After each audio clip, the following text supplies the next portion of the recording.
Hello everybody, welcome to IDD Talks. My name is Anastasia Lavrina and today we have a special guest from Pakistan, Khalid Taimur Akram, Executive Director of Pakistan Research Center for a Community with Shared Future. Hello and welcome to our program. Thank you very much. Thank you. Thank you. Thank you so much for finding the time. So as a result of the successful completion of anti-terror measures, Azerbaijan regained its sovereignty. What's your opinion on the ongoing situation? I know you several times had a chance to visit different cities in the Karabakh region of Azerbaijan. So tell us with us your vision of the situation. Yes, thank you very much. I consider that these days are very, very important, not only for Azerbaijan, but also for the world, because we are seeing very historic times and very historic geopolitical situation. I have been visiting Azerbaijan and especially Karabakh region since 2020, ever since the war finished. I visited Argadam and then I visited Susha, Fazuli, and many other places. And literally, I was very much amazed that in last 30 years, Armenia had totally destroyed that area. And during my first visit to Argadam back in 2020, immediately after the war, we even could not find even any bird or animal in that area. They were so cruel that they had killed even birds and dogs and the animals in that area. In last 2 years, I have been very closely following the happenings in Karabakh region, and we saw that Armenians, their government, their people, they never abided by to any international agreement, whether the agreement is done through European Union, whether the agreement is done bilaterally with Azerbaijan or through Russians. We have seen them that they have not abided by with any sort of agreement. But over here, I must congratulate and I must commend your president, His Excellency Ilham Aliyev, who showed a lot of patience, lot of diplomacy, and it is because of his great leadership that today Azerbaijan is seeing this great day where the Armenians have finally taken back all their troops. And especially I must mention about the last 1 week in which we saw very intense situation between Azerbaijan and Armenia. And believe me, this situation could have turned into war also. But we saw President Aliyev,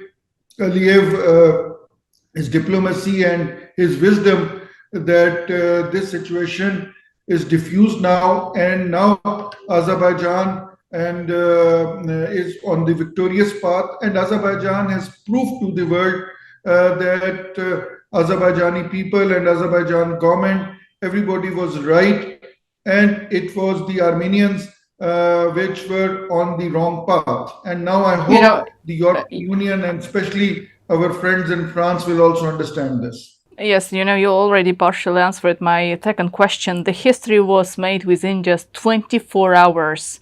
We were waiting for this for about 30 years, and within 24 hours, Azerbaijan achieved this goal. What does it say about also? Yes, this is a lesson for the world also, that how a country can regain its sovereignty, how a country should defend itself, and how diplomatically a country should play. I think this will go a long way in the history, and through your program, I would like to call upon the international community, especially United Nations and European Union, to at least consider President Aliyev for the Nobel Prize, because he is, through his leadership, he has shown to the world that how a war can be avoided and how a diplomatic pressure can be developed.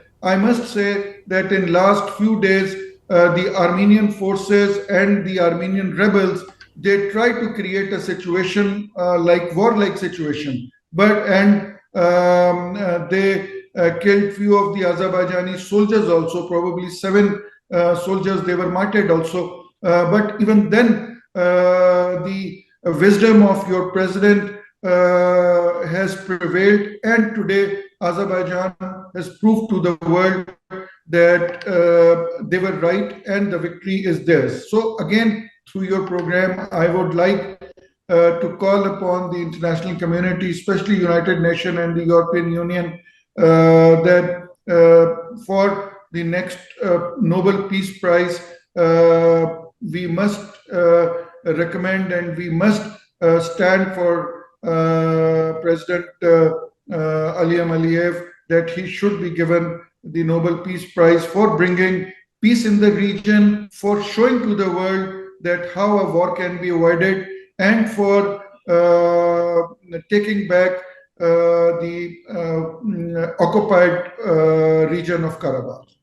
Khalid, how the ongoing situation will change the situation in the region as well? If there is a peace established between Armenia and Azerbaijan, I guess it will have consequences for the bordering, neighboring, and other countries as well.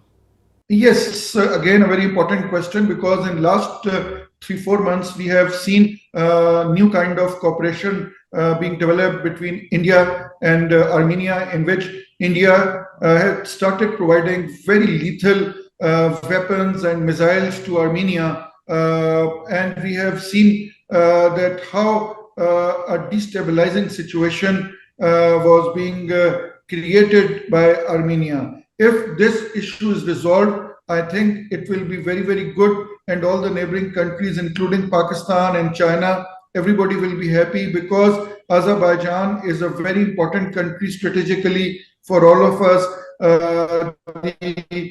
The transport corridor project, which is started by your government and your president, is very, very important. From Pakistan perspective, I would say that our trade with Azerbaijan is increasing day by day. The land route is already opened through Iran. The trucks are going to Azerbaijan.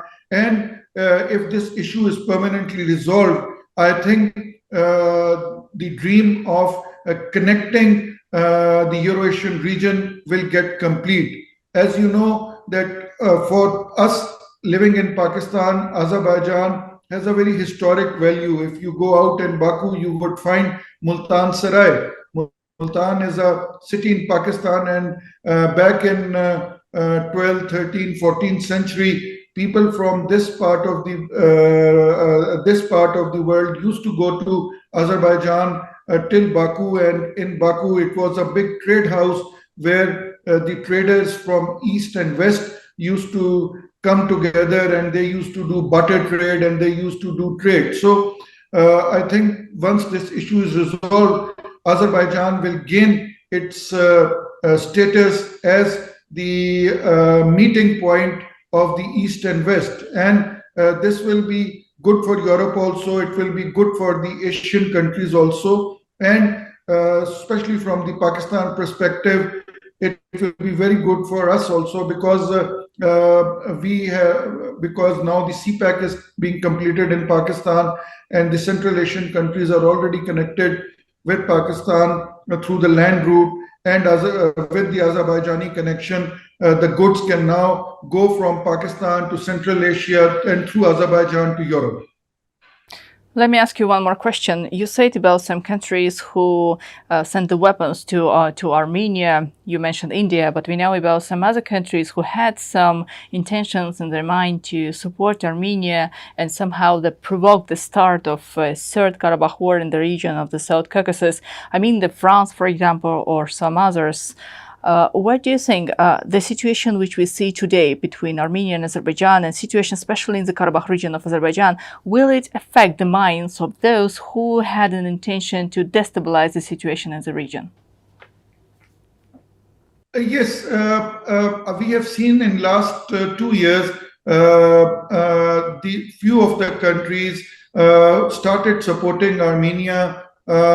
India, for example, if we see the India-Armenia relationship in past 30 years, they were not so strong. But all of a sudden, the Indian-Armenian nexus, it started. And as we know, that South Asia is already destabilized because of the actions of the Indian government. And now, from Pakistan side, we were thinking that India will try to destabilize the South Caucasus region. That's why they started supplying very lethal missiles. And in Europe, initially we saw Luxembourg giving all-out support to Armenia during the wartime. But after that, we saw the French government also siding with Armenia.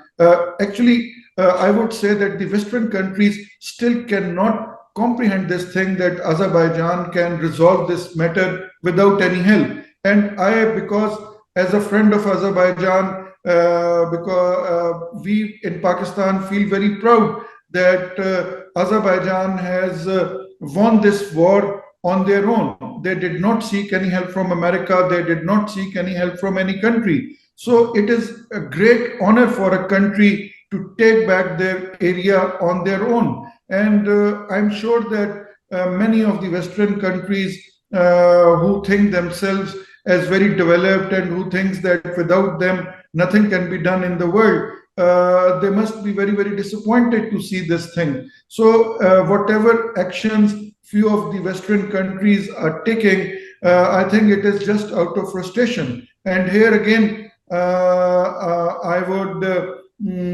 congratulate your president, the president of Azerbaijan, the role which he has played, because I have been seeing his interviews to BBC and to the Western media. He was very, very vocal, and he told everybody that, look, we have won this war, we are fighting this war on our own and without any help or assistance from anybody, and it is a fact. And in Pakistan, we feel very proud of it. That is why we not only support all the actions, but Pakistan will keep on supporting all sorts of actions of Azerbaijan. And yesterday, the foreign ministry spokesperson of Pakistan also gave a statement that Pakistani people are with Azerbaijan. I represent the people of Pakistan, and I must say this thing on behalf of people of Pakistan, that we are very happy on the victory of Azerbaijan, and we feel that Azerbaijan will now progress more, and we wish Azerbaijani people and the government of Azerbaijan more victories in future. And the next victory of Azerbaijan will be in the shape of trade and in the shape of commerce, because your president is very visionary man. So in my view, his next victory in the region will be becoming a big trade house, not only for the region, but also for the world. Thank you. Thank you so much, Khalid, for joining IDD Talks today and sharing with us your opinion. Thank you. Thank you.